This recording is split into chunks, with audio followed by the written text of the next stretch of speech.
On my 3. 1.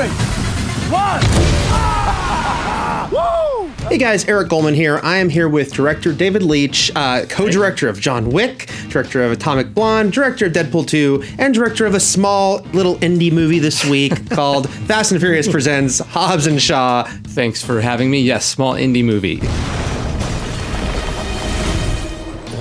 You directed the second Deadpool movie, so you already had this experience of sort of stepping into a pre-established world. What was it like coming in there? And, because this was a spin-off film, was it an interesting balance between wanting to make sure it didn't feel like a completely different universe? At the studio, Chris Morgan, everybody involved really, and Dwayne and Jason wanted to do something, original and do their own thing, but we knew we had to access the fan base fast. You have these two iconic characters from the last 3 installments, and, they're beloved, so you need to pay respect to them and respect to their world. But we did want to strike a tone that was completely different, in that you see sort of in the comedy where we leaned into their dynamic more, and even with some of the supporting cast, we started to have fun with the movie that maybe you couldn't have in a Fast movie. So how do you approach, Jason and Dwayne and wanting to make sure that sort of they have their own spotlights? What's the dynamic for the way they fight in this film? I think you have to approach sort of action scenes and fight scenes from story and character first. And with this, it was actually pretty simple in a way. The whole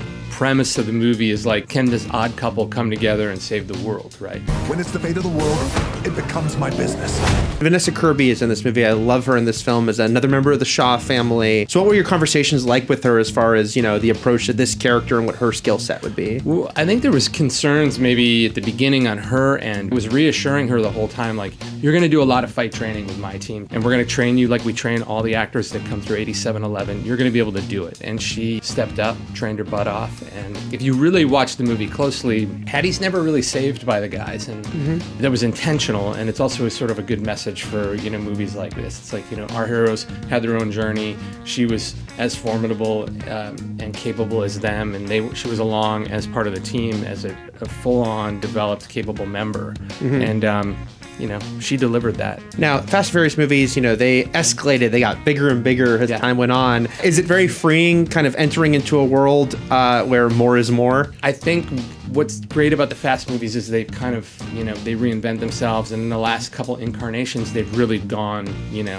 crazy. Yeah. And the fans have loved it. I took the reins of this franchise saying I want to service that as well, and I want that experience as a filmmaker. So I dug in and tried to create sequences that work in that world, and it was great for me to have that experience. They say the hero is only as good as their villain. You have a memorable one here with Brixton, played by Idris Elba. Now, he is something of a supervillain, and again, I feel like, that's if this character had been introduced right after Fast and Furious 1, it might have felt absolutely crazy. Now that the series itself, the franchise, sort of built up in a different way, did it feel like, okay, we can, insert these things that are a little larger than life, a little like, the tech around the corner with a character like that? Yeah, I think you can. You look at the last couple things, like even Cypher in the last movie. I mean, she's dealing with a lot of tech stuff that still doesn't exist. I think that the fact that Brixton has augmented reality, next generation prosthetics that provide strength, it felt near future enough that we could play with it. Right. I think it's just the tone of the movie is heightened in a fun way that maybe exaggerates that feeling. A black Superman! But in terms of like, how far away are we from having that technology, it doesn't seem that far in some respects. Of course, you directed Deadpool 2. A lot of questions about the third one with Disney and 20th Century Fox, but I just feel like Disney is savvy enough to know that they don't want to wait too long to keep that character on the shelf. Do you think, sooner than later we'll find out something about what's going to happen next? I mean, my guess, honestly, is as good as yours, but I guess in just sort of paraphrasing what you're saying, it's like Deadpool is so beloved and the world is so fun.